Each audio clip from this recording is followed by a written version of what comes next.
Welcome to a brand new episode of the Tech Your Business podcast. And today we'll be talking about something we've talked about a couple of times before, which is cybersecurity. But today we'll be talking about it from the perspective, from the angle of a particular industry, and that's for the law firms. Why are we doing this? You'll find out by the end of the episode. To talk about this topic today with me is Dylan. So, welcome to the show, Dylan. Excited to be here, Peter. Thank you so much. So now we're having a small discussion just before we started, and I said I was going to ask this question first of all, which is what makes law firms different from other businesses when it comes to security? Right. The biggest difference is that they need results. They need to actually avoid crime, which is different. Now, you may think, oh, that's the same as everybody else. It's not. For most other industries, you are not trying to stop crime. Your top priority is to make someone else with strong opinions about it happy. And usually that someone else is maybe an insurer, or it's maybe a customer, or it's maybe a regulator, or maybe it's the PCI Council. And functionally, what all you have to do is do all the things on their list and capture evidence that you did all those things on their list. And that is a very different job than stopping criminals from ending your business. Interesting. I think that's a fascinating way to look at it. So I think now that we've covered that, why we should be looking at why law firms should take cybersecurity seriously, let's come back to you. So, how did you get to this point? Cybersecurity, being interested in helping businesses with their security generally. Yeah. I got started because it was hard. It was fun, right? And like a lot of people do, it's glamorous. You got techno wizards and you got people in black cloaks and typing on green screens, and they say in deep voices, I'm in, like you got the Matrix and all that. And I think every kid who enters the field goes through this phase, and they hit a point in their career. Everyone hits this point in the cyber industry where they realize that's not the point of the department or the industry. It's not about stopping the bad guys. It's about capturing evidence and providing plausible deniability to muckety mucks. And you get promoted to a certain point. And then you start performing more than you do actually getting results. And that can be disheartening for a lot of folks. And I decided to find an industry that actually needs results more than they need to look like it.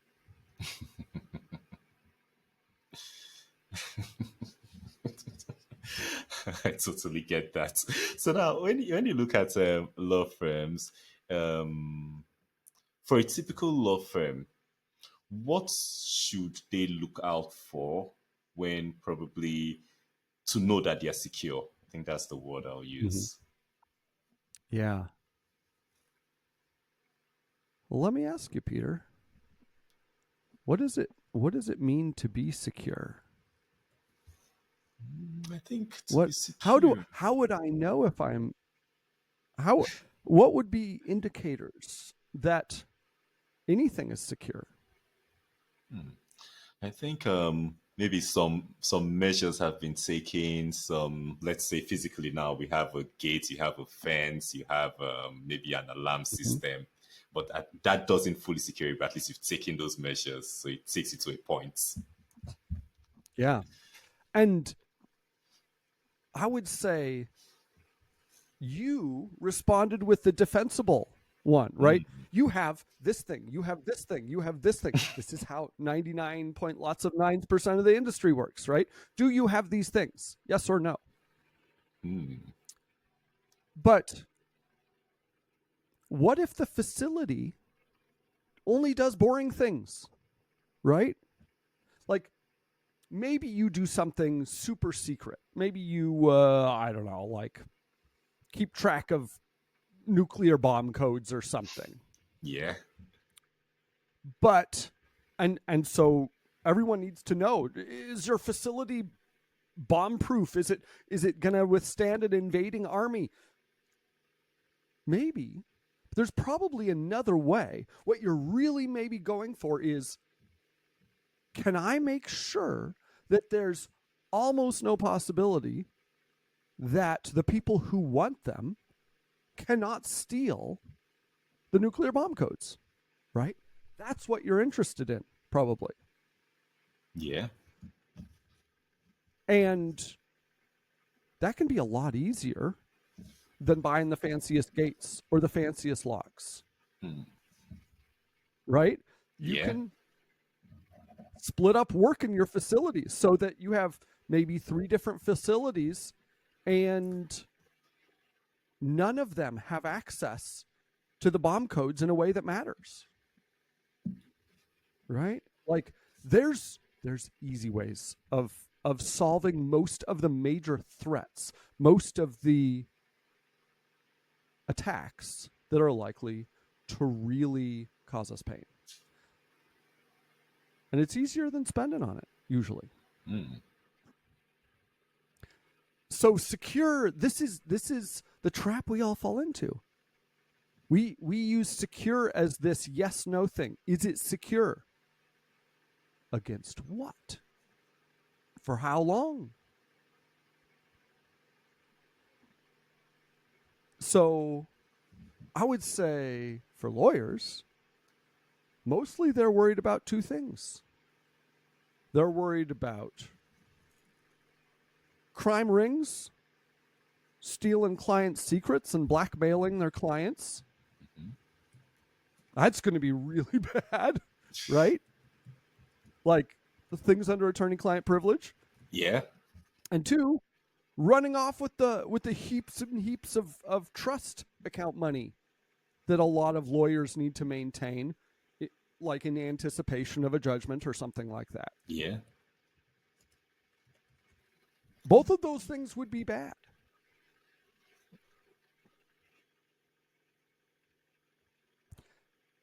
And both of those things are easier to stop than throwing gates at it, or antivirus, or Mm. firewalls, or little boxes that blink on the shelf. Mm. Okay. So, what are some ways to stop these things that this firm should be looking at? Well, let me tell you a conundrum that often happens. So, you are a lawyer and you're going to get nailed to the wall. You're going to get blamed if your client's data is stolen and bad things happen and you lose the case, right? It's reputation. Nobody cares if it's mostly the client's fault, right? Yeah. So you need to, in a sense, protect your client from themselves when they're working with you, right? So you have to go a little further than equal. You have to make it hard for them to get compromised in your business interactions. And so the best thing you can do usually is only allow them to communicate on a really tight platform, right? Use some kind of practice management software in the cloud. Clio's a great one. And they only send stuff there. They never send you documents over text. And they're going to want to. right? They're going to Yeah. want to send you like snapshots of things under attorney-client privilege over an iMessage, over a text. They're going to want to put it in an FTP. They're just going to say, "How about I fax it to you?" Right? No, Yeah. man. No. This is how you do it. You log in with your Google account. You log in with your Microsoft account. That's how I know it's you. I don't want to know your password. I don't want to know, like, and between the two of them, Clio and Microsoft and your client take all of the responsibility of securing that their access and the liability of their failure. You don't have anything to do with it. That's a win. Okay, so I think from what you said, I believe before you start, that means a law firm should have policies, especially before they start dealing with their clients, to state things like this. Okay, we communicate only through these platforms. We only do things like that. Yeah, policies give me a knee jerk reaction. Gets me triggered because, like, you know how many companies there are that write policies and nobody follows them, right? You gotta. I mean, being clear about expectations is great because that's what a policy is. It just says it's like advertising, internal advertising. Yeah. You got to make it true. You gotta go see if you can trick your junior associate into letting their client text him some privileged information. Like, you gotta test it, and it doesn't have to be hard. But you give them grief afterwards. You said, like, this could have been bad, man. Okay. So it goes beyond policies, but most people know what's going to make it true. Okay. That's okay. So that's from the client side. Then I think from the, let's say, the firm side, because okay, clearly it's a cloud software, if I remember. One thing that's changed in the past few years is remote work. A lot of people are working from home. A lot of people are working with devices that are not from the issued by the Mm-hmm. company, so you can't really be sure of the security of those devices, especially like within the law firm. So, what can be done to mitigate any issues that might come? This is a blessing in Yeah, this is a blessing in disguise because being in the office, devices under your IT's control was only ever a false sense of security post 2015, right? Almost every company is bad at IT, right? If IT is not your business, you're bad at it. And most companies that do good at it have realized the best way to do well at IT is to do less of it. Make it somebody else's problem, because tech is a discipline of a million details done correctly. Right? And when you run your own tech, you got to get all the details correct. You're bad at that, man. Like, you can go so deep in a million ways, and the credit you get today for doing a good job of all the details doesn't help you tomorrow, because some of the details will have changed. Yeah. Suppliers change, problems change, bugs change, threat landscapes change. Just let Amazon do it. Just let Clio do it. Just let Salesforce do it. They're better at it than you. Hire an MSP. And so not having laptops is a heck of a deal, right? Like, why do you need that thing? You don't need local admin. You don't need a server in your closet. You don't need a VPN. What you need is a place to store files, to collaborate with clients, and like within yourself. You need a way to run finance, to bill people and pay bills. You need a way to communicate. None of those need a laptop. None of those need a server. How's that feel? I feel like that's a shot across the bow for some of your for maybe some of your listeners. When you attack what everyone's used to. Yeah. Yeah.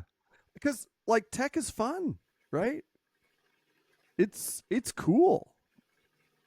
But if you're running a business, it may not be strategic.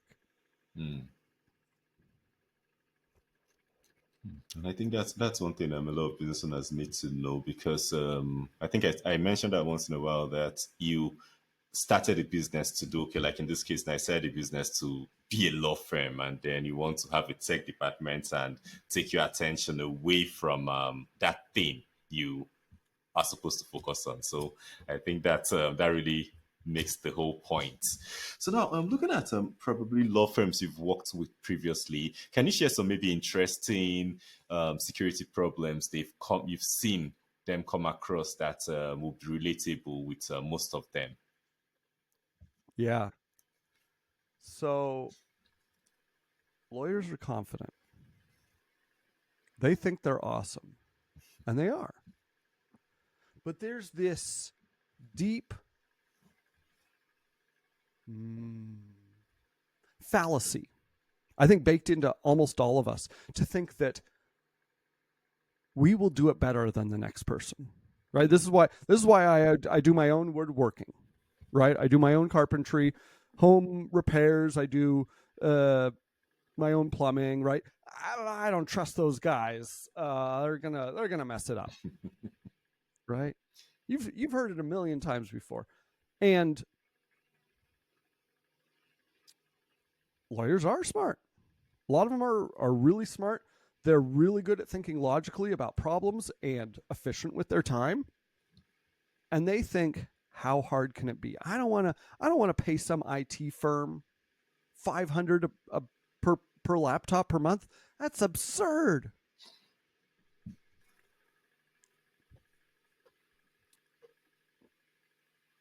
But they're not as good at it as they think, right? We are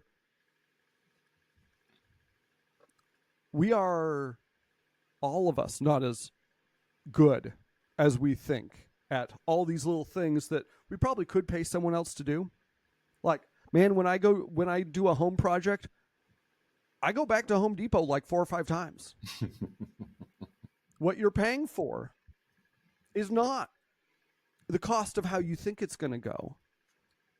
What you're paying for is the cost of how it actually goes, and you're paying for the risk. It might take 2 hours, might take 10 hours, might take 30, right? Yeah. And the damage with tech is, I mean, with a home project, I know if the faucet's leaking after I've been working on it.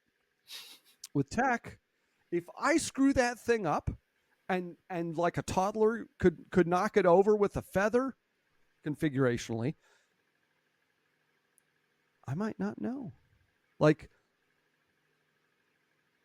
if someone could break into it, if it's going to die the next day because whatever config gets wiped and it goes back to an earlier state, I might not know for like weeks. Right? Tech is a million details done absolutely correctly. And when you phrase it like that, lawyers often recognize that, because their life is details.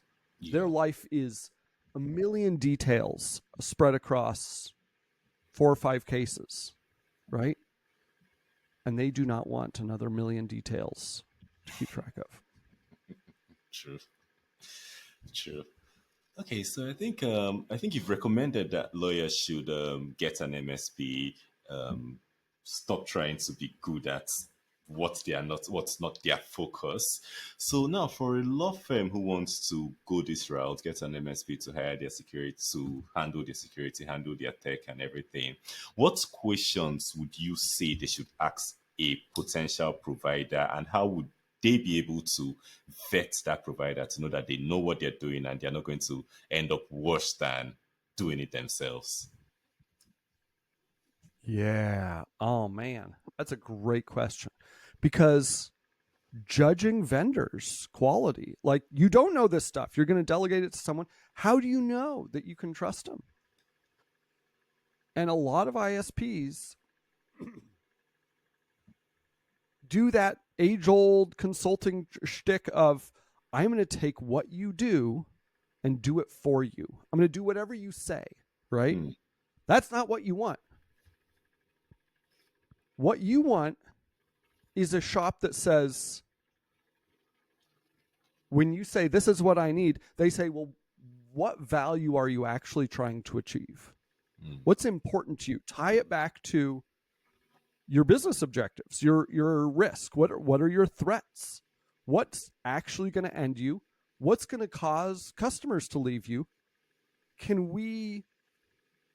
And then they come with creative solutions to do that.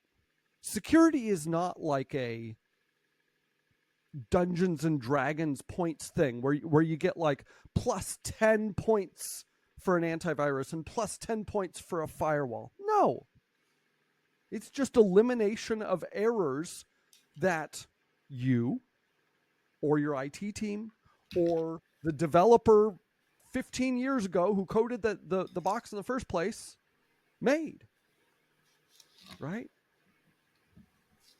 So if they come at you with, oh yeah, this is our platinum security package, and it comes with plus 10 points, plus 15 points, plus like, and it's got all the shiny buttons and all the blinking lights. Ain't how it works.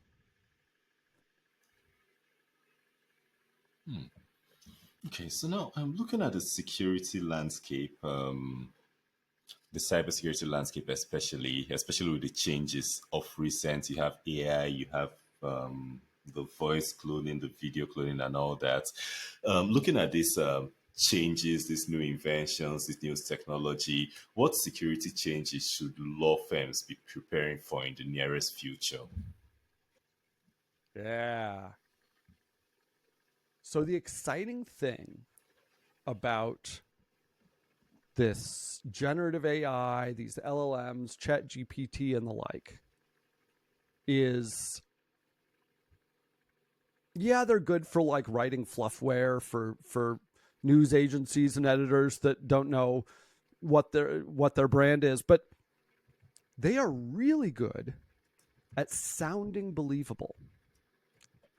They are less good at being right. That, I mean, think of your Chat GPT as kind of like your elderly uncle who believes everything he watches on the TV, right? Yeah. Just, he sounds good at Thanksgiving, but who knows if he's actually thought through these ideas himself. And that is a match made in heaven for these cybercrime outfits, right?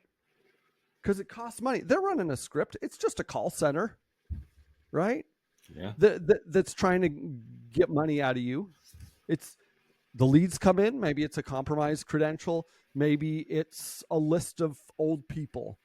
And there's marketplaces and the leads get sold and then there are other shops that specialize in calling those people or logging into those machines and seeing what they can steal. And that takes work. That's just like they're running off a procedure. They're reading off a script. And ChatGPT substantially reduces the cost of running such an outfit, right? Because to get the money out of the elderly grandma, or you're pretending to be an investor and Yeah, or a vendor or something. You've hacked into somebody's email. You're sending fake invoices. Whatever. All you care about is being believable exactly. for the just long enough for the check to clear. And so there's going to be a flood, and it's already started, of vastly more sophisticated attacks on regular folks than that used to be, only accomplishable by, the most experienced of call center spammers and scammers. And so it used to take 7-year industry veteran in the scamming world and they come with a higher salary, so you're gonna, it costs more, so you're only gonna go after higher value targets. Yeah. Man, now it only costs 14 cents of compute. And so you can blanket the world in these highly sophisticated attacks. So that's going to get exciting. And it already is.